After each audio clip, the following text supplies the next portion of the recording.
Okay, students. So today we will be learning pair of linear equations, and this will be the last part of this total chapter. Actually, this is the miscellaneous part. I should rather say. Okay. So what this part consists of is, first let me introduce to a little bit of linear equation. Is suppose let's take a linear equation x plus y equal to 5. Okay. Why this equation is linear? Because we know the variables has a maximum power of 1. Okay.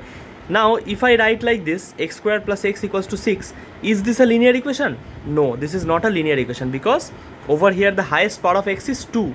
So this cannot be a linear equation, this is a quadratic equation. So to become a linear equation, this highest power of x in this whole equation must be 1. Okay, highest power must be 1. Okay, now this can commonly be termed as a linear equation. Okay, but what if you are given this?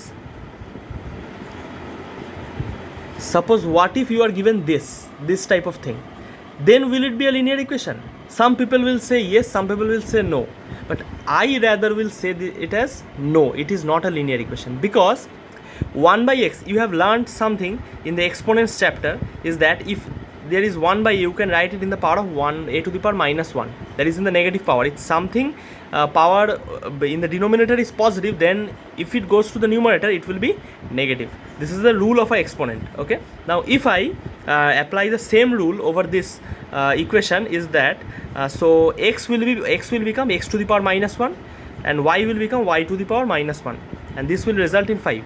Now what is the highest power of this equation? The highest power is minus 1, but in linear equation we need plus 1.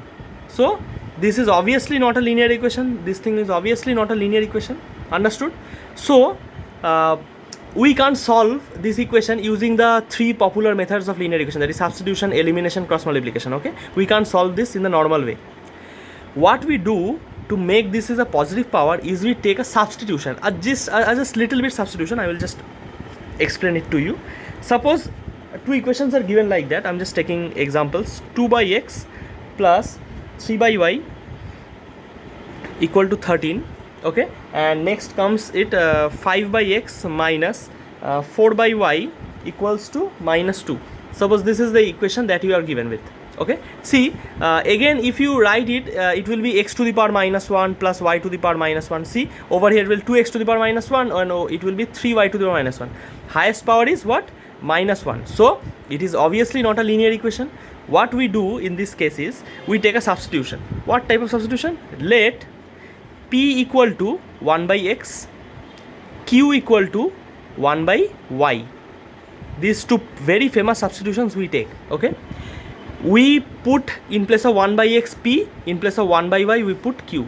So this can be written as, see, this can be written like this: 2 into 1 by x plus 3 into 1 by y. Can this be written as the left hand side? Actually, obviously the left hand side, right hand side will remain the same, because 13, it won't be changed into any part. So in place of this 1 by x we will put p, in place of this 1 by y we will put q. Now this, both the equations will become like this: 2p plus 3q equal to 13, and 5p minus 4q equal to minus 2. Okay, now as you can see, is this is your required pair of linear equation, because over here the variables are p and q. So p to the power 1, q to the power 1, so highest power is 1, that is satisfied. Okay, that means it's satisfied. Now what you can do is you can solve them. How you can solve them? By any one method, that is substitution or elimination or cross multiplication, as you feel easy about. Okay, in exams the examiner won't tell you which method to use. Okay, remember this one. You learned 3 methods in this chapter, but the examiner won't tell you which method you should choose. You should choose it by yourself. Which one you like the most, you can do it. Okay, there is no force or compulsion that you must try this method or that method. The one you find easier, you can do that. You are free to do that. So I will do it by elimination method. See, this is minus 4, this is plus 3. So this 3 and 4, let's take LCM of 3 and 4. Okay, LCM of 3 and 4, it will be 12. So I need to make this one 12 and this one 12. Okay, let's do it. So I will multiply this with 4, I will multiply this with 3, this equation with 3, this equation with 4, so that if this becomes 12, this becomes 12.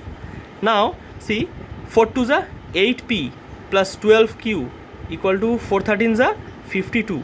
Okay, now 3 5s are 15p minus 12q equal to minus 2 into 3, it is minus 6.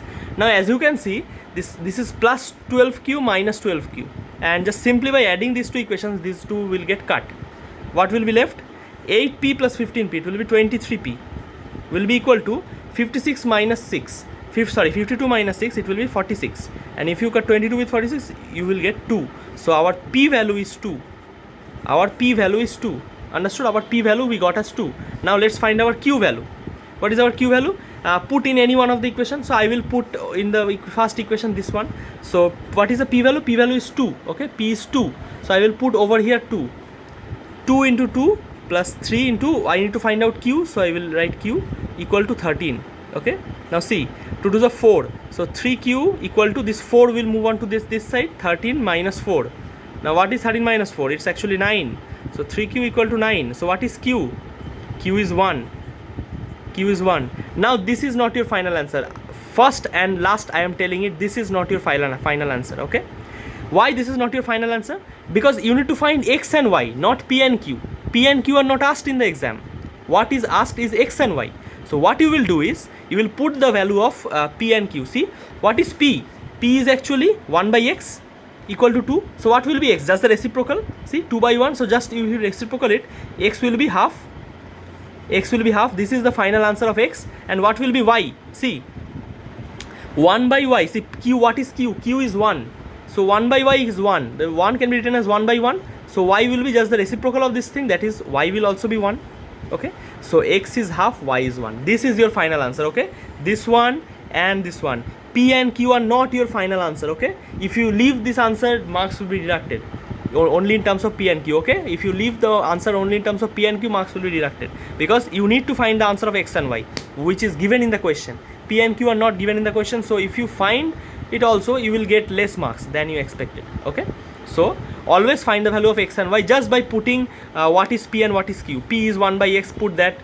Q is 1 by y, put that. You will get the final answer. Understood? Thank you.